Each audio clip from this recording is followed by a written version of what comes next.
Hello, good morning dear student. Class 12th की रसायन में आप सबका एक बार फिर से स्वागत है। आज हम लोग पी ब्लॉक एलिमेंट नाइट्रोजन परिवार के तत्वों के कुछ महत्वपूर्ण प्रश्नों के विषय में जानकारी प्राप्त करेंगे। यहाँ पर पहला प्रश्न दिया हुआ है, सधूम नाइट्रिक एसिड क्या है? सधूम नाइट्रिक एसिड, फ्यूमस नाइट्रिक एसिड क्या है? तो इसका आंसर देखते हैं। यहाँ पर दिया गया है सधूम नाइट्रिक एसिड, अक्सर एग्जाम में आ जाता है। सधूम नाइट्रिक एसिड भूरे पीले रंग का 98% शुद्ध नाइट्रिक अम्ल होता है, जिसमें नाइट्रोजन के ऑक्साइडों, नाइट्रोजन का डाइऑक्साइड NO2 N2O3 के घुले रहने के कारण इसमें से भूरे पीले रंग का धूम्र मीन्स धुआं निकलता रहता है, जिसे सधूम नाइट्रिक एसिड कहा जाता है। इसके निकलने के कारण इस प्रकार बने अम्ल को सधूम नाइट्रिक एसिड कहा जाता है। सधूम नाइट्रिक एसिड एक प्रबल ऑक्सीकारक है, क्योंकि यह जिसके संपर्क में आता है उसको ऑक्सीकृत कर देने की क्षमता रखता है। सधूम नाइट्रिक एसिड प्राप्त करने के लिए KNO3 व सांद्र H2SO4 के मिश्रण को स्टार्च की उपस्थिति में गर्म करते हैं। यदि स्टार्च की उपस्थिति में KNO3 पोटेशियम नाइट्रेट और सल्फ्यूरिक एसिड को गर्म करते हैं तो उससे सधूम नाइट्रिक एसिड बनता है। इस प्रकार बने HNO3 की कुछ मात्रा स्टार्च द्वारा नाइट्रोजन के ऑक्साइड में अपचयित हो जाती है और बने हुए नाइट्रोजन के ऑक्साइड नाइट्रिक अम्ल में घुलकर सधूम नाइट्रिक एसिड बनाते हैं। अगला क्वेश्चन हम लोग देखते हैं, अम्लराज क्या है? इस पर टिप्पणी लिखिए। अक्सर एग्जाम में इस टाइप से प्रश्न आ जाता है, जो इसी चैप्टर का होता है। अम्लराज या एक्वारेजिया क्या है? 1 आयतन सांद्र नाइट्रिक अम्ल 3 आयतन सांद्र हाइड्रोक्लोरिक अम्ल का मिश्रण अम्लराज कहलाता है। अम्लराज में मुक्त क्लोरीन की उपस्थिति के कारण प्रबल ऑक्सीकारक व विलायकीकरण का गुण पाया जाता है। प्रबल ऑक्सीकारक का गुण और दूसरे पदार्थ को इसमें घोल लेने का गुण पाया जाता है। यही कारण है कि इसमें उत्कृष्ट धातुएं जैसे Ag, Au, Pt आदि भी घुल जाती हैं। HNO3 plus 3HCl, HNO3 nitric अम्ल plus 3HCl, NOCl nitrosyl chloride plus Cl2 plus 2H2O बनाता है। गोल्ड गर्म अम्ल अम्लराज में घुलकर टेट्राक्लोरोआरिक अम्ल, जिसका सूत्र होता है, जब गोल्ड मीन्स सोने को गर्म किए हुए अम्लराज में घोला जाता है तो क्या होता है, घुलकर टेट्राक्लोरोआरिक अम्ल बना लेता है, जिसका सूत्र होता है HAuCl4 नामक संकर यौगिक बनता है। तो किस प्रकार से बनता है, इसका रिएक्शन देख लीजिए। HNO3 plus 3HCl arrow NOCl plus Cl2 plus 2H2O।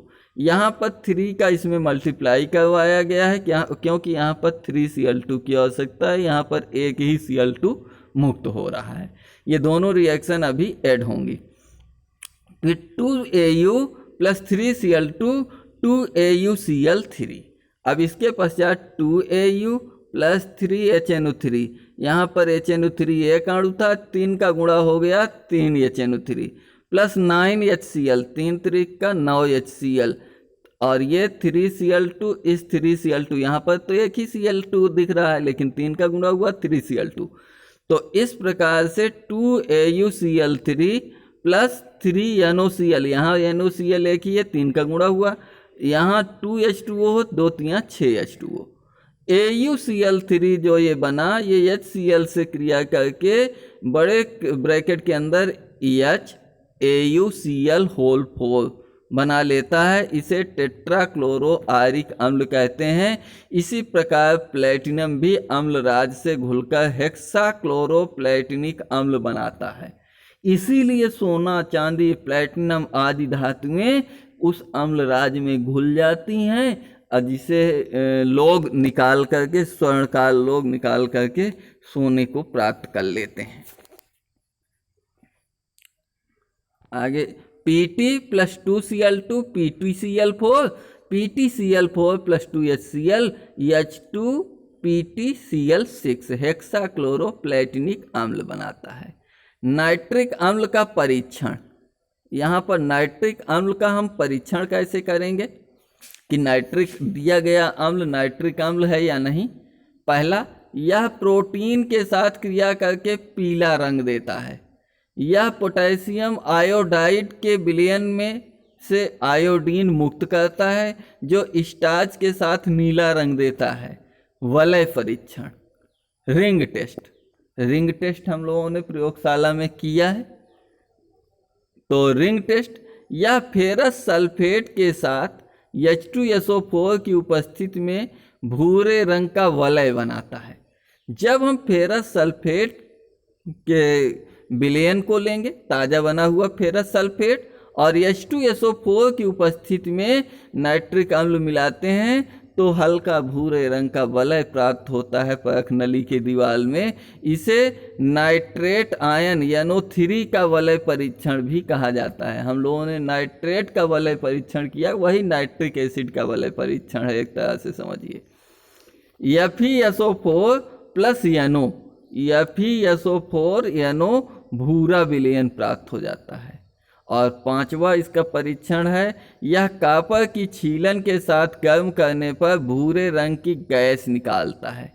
Nitrogen के कौन कौन से ऑक्साइड पाए जाते हैं या उपस्थित होते हैं, उनकी प्रकृति, उनके नाम, उनके रासायनिक सूत्र क्या है, ये काफ़ी इम्पॉर्टेंट है। इनको महत्वपूर्ण समझते हुए मैंने यहाँ पर रख दिया है, आप लोग लिख करके याद कर लीजिएगा। यहाँ पर पहला दिया हुआ है, पहला नाइट्रोजन के ऑक्साइड नाइट्रस ऑक्साइड या nitrogen die nitrogen mono oxide, N2O nitrogen first oxide भी इसे कहा जाता है। यह रंगहीन गैस के रूप में उपस्थित होता है। सेकेंड है nitric oxide NO nitrogen second oxide, रंगहीन गैस अनुचुंबकीय प्रकृति की होती है। यह भी रंगहीन गैस है लेकिन ये उदासीन होती है, यह भी रंगहीन गैस है लेकिन ये अनुचुंबकीय होती है। थर्ड है die nitrogen try oxide N2O3 nitrogen third oxide, द्रव अवस्था में होता है, गहरा नीला या ठोस तथा ठोस में पीला नीला रंग का होता है। फोर्थ है nitrogen dioxide NO2 nitrogen fourth oxide भी कहते हैं, भूरी गैस अनुचुंबकीय प्रकृति की होती है। फिफ्थ लास्ट है nitrogen tetroxide N2O4 nitrogen fourth oxide, रंगहीन प्रतिचुंबकीय। और लास्ट इसके बाद nitrogen pentoxide N2O5 nitrogen fifth oxide, रंगहीन आयनिक ठोस के रूप में होती है। इसके पश्चात इस चैप्टर के कुछ और महत्वपूर्ण प्रश्न यहाँ पर आ जाते हैं, तो ये 2-3 प्रश्न और देख लेते हैं। इसके बाद ये प्रश्न है, उत्कृष्ट धातुएं अम्लराज में घुल जाती हैं क्यों? इस टाइप से भी आपके एग्जाम में प्रश्न आता है। अम्लराज एक्वारेजिया 1 भाग HNO3 3 भाग HCl का मिश्रण होता है। यह मिश्रण नवजात क्लोरीन गैस को उत्पन्न करता है जो उत्कृष्ट धातुओं जैसे Ag, Au, Pt आदि को अपने में घोल लेती है। HNO3 + 3HCl arrow NOCl + 2H2O + 2Cl नवजात क्लोरीन। यह नवजात क्लोरीन का 3 अणु Au से क्रिया करता है, Au + 3Cl AuCl3, यह विलेय हो जाती है इस प्रकार से। अगला है, हंसने वाली गैस कौन सी है? नाइट्रस ऑक्साइड N2O या नाइट्रोजन फर्स्ट ऑक्साइड को हंसने वाली गैस कहा जाता है। आपके एग्जाम में ये भी 1 नंबर में आ सकता है। अगला प्रश्न है, अमोनिया एक सहसंयोजक यौगिक है किंतु इसका विलयन विद्युत का सुचालक है।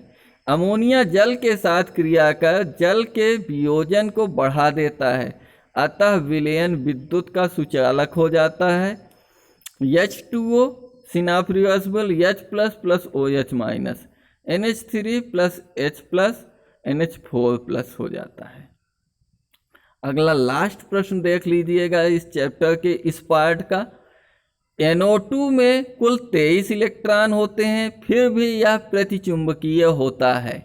NO2 नाइट्रोजन डाइऑक्साइड साधारण स्थिति में द्विअणु बनकर रहता है, यानी कि NO2 और NO2 दोनों जुड़ करके रहता है।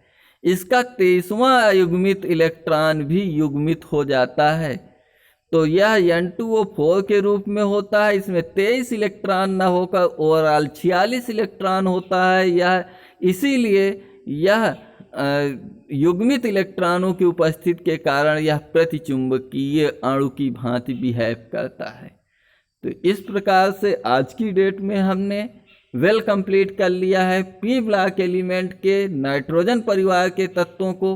अगली डेट में हम लोग पी ब्लॉक के ऑक्सीजन परिवार के तत्वों के साथ मिलेंगे। तब तक के लिए सभी लोगों को जय हिंद, वंदे मातरम।